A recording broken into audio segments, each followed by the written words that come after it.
Today we're going to be ranking the best war movies on whatever this tree of rankings is. All the opinions shown here are absolutely correct. Not wrong in the slightest.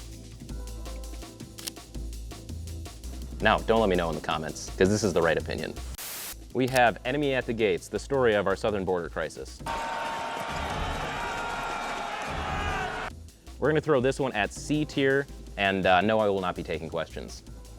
Next movie, we've got Valkyrie starring Tom Cruise. Excuse me, what is Valkyrie? Now, this one is about a rather interesting time in Germany's history, with some interesting fellows trying to stop another Charlie Chaplin impersonator. Sadly, it did not go as planned, and we did not end up with a Quentin Tarantino-style end to World War II. So this one is obviously gonna be D tier. For damn, that's a Tom Cruise movie. Scientology is dumb. Lord of War. It's Warlord. Obviously, that's a great movie, so we're gonna throw it up at S tier. It's got Nicolas Cage in it. Okay, let's run. And pretty sure it's Jared Leto. It's definitely not Jared Leto. Jared Leto's in that movie? Yeah. The best Joker. Are you sweet talking me? All right, next we have The Patriot starring Mel Gibson. Lord, make me fast and accurate. Pre his rant, but post Passion of the Christ, I think. It's about America and how we started, which was murdering the Brits with axes. We might have to cut that. The beginning of America, we never did anything wrong. We're gonna throw that at A tier for America. I'll take that as a compliment. Jarhead, starring the guy from Brokeback Mountain. That's literally all I can think about. That's all you can think about right now. Two cowboys in Iraq covered in oil. Get to my KC! All right, we're gonna throw this at A with The Patriots. It just kind of matches, you know, Patriot and then Jarhead. You kind of get like the two antitheses of the American military experience. All right, we have The Last Samurai, also starring Tom Cruise. Okay, buddy. This one's for all you weebs out there. Personally, I hate anime. Last Samurai, otherwise known as Dances with Wolves in Japan. Honestly, not a huge fan. We're gonna put it at D tier with Valkyrie. All right, we got The Hurt Locker, which is about the only movie where UCP actually looked cool in it. A lot of IEDs in this one. Pretty explosive ending. They all went home, and it turns out war is a drug. Or something. You're a wild man, you know that? The Hurt Locker is what you feel like after you get run over by a snowcat. So we're gonna put that at B tier for Busted Up from the snowcat. Saving Private Ryan. It's a great movie. Favorite scene when they destroy the Tiger tanks at the end with a 1911. So we're gonna give this a C ranking. Just kidding, it's going up to A, or going up to S with Nicolas Cage. That's a pretty damn good movie, big fan. Next one is Top Gun. Let's go! I'm sorry, how many times have you gone home and thought, you know what I want to watch? Men playing volleyball in jeans. That's just a recipe for chafing.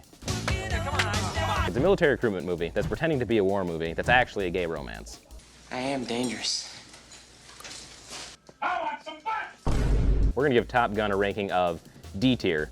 For damn, that movie had way too many volleyball scenes in it. D tier, because the main male lead is not over 5'5". D tier, because Scientology. Red Dawn, America's favorite movie. Wolverines!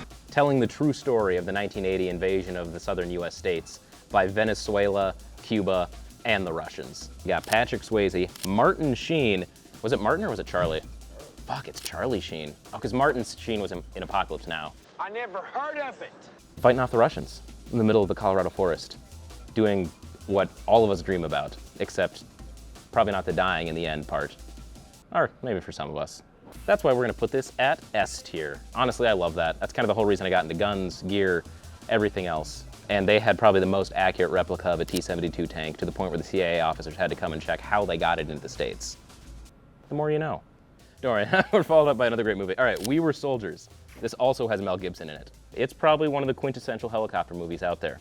It was a Sunday, November 14th, 1965.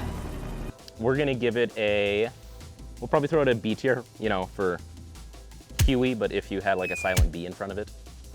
I don't know. I can't do much with that movie. Black Hawk Down, second best helicopter movie out there. What? They've got Delta Force skateboard helmets, absolutely killer soundtrack. It's got an absolutely star-studded cast. You've got everyone from like Obi-Wan Kenobi to Jamie Lannister. Oh, you have Tom Hardy in that movie? Yeah. Fuck. Steve from Modern Family. Man, how far has he fallen? I could defeat you if it came to a physical confrontation. I'll give Black Hawk Down A tier, right up there with Jarhead and Patriot. All right, next one we have is the 2012 Red Dawn. Stop this piece of shit! North Korea figuring out how airplanes work and like flying across the Pacific Ocean. You know how many of their rockets end up in space? 0. They're all at the bottom of the South Sea of Japan. And then they had American Humvees. Very dumb. I mean, I know originally they had the Chinese playing the bad guys, but even that would be unrealistic. We have McDonald's in China. You know who started Panda Express? Americans. Your social credit score just blew up. Damn, can't order anything off Temu anymore. Unrealistic movie. Terrible gun stuff. We're gonna put this at D down with Top Gun. Fury. Not gonna lie.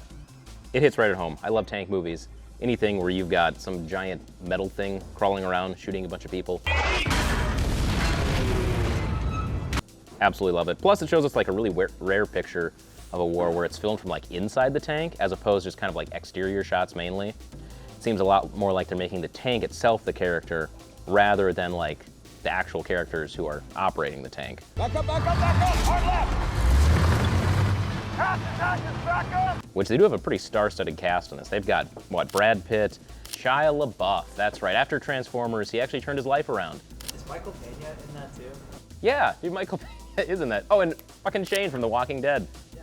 Did you know Michael Pena is a Scientologist too? They ask you how you are, you just have to say that you're fine when you're not really fine, but you just can't get.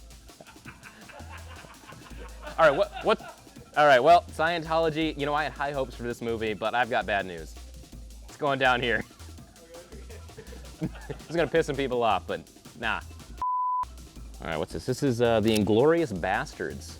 Ooh, that's a bingo. It's probably the most unrealistic World War II movie out there. I wasn't really a fan of the plot. It felt pretty scatterbrained. And a lot of it's good, like, witty banter that Tarantino's known for. How about you bitch? You make that deal?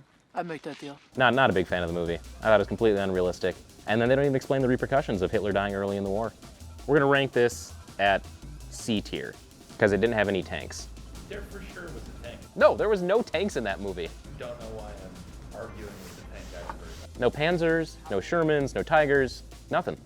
Behind enemy lines. I am good to go. We definitely have to rank this S tier, solely based on the protagonist of Sasha Ivanek. Antagonist. Protagonist. Sasha Ivanek was in the right. I do love this movie. I love the F-18. Owen Wilson, actually in a serious action movie. Wow. One of the background characters in Marley and Me is actually Sasha Ivanek. Go look it up. It's really interesting that that's all within the same cinematic universe, that Behind Enemy Lines and Marley and Me are actually connected. Now, these are all my opinions. Let us know if you guys would have ranked anything a little differently down in the comments below, and thanks for watching.